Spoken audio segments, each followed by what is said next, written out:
Selalu sakit sikit badan, sakit sendi atau sakit pinggang, ini yang korang perlukan, Divinus Spa Infrared Pain Relief Heat Patch.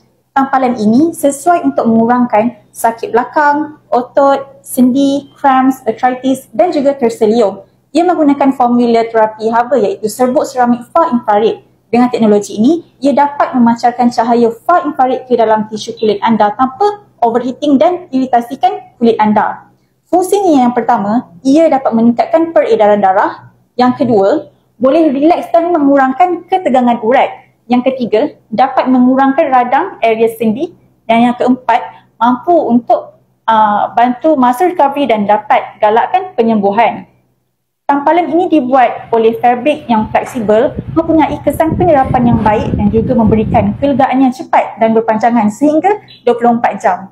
Ia mempunyai dua saiz, yang kecil ada 10 patch, yang saiz besar ada 6 patch. Ia sesuai untuk diambil oleh dewasa dan kanak-kanak melebihi 12 tahun yang mempunyai simptom kesakitan dan keradangan.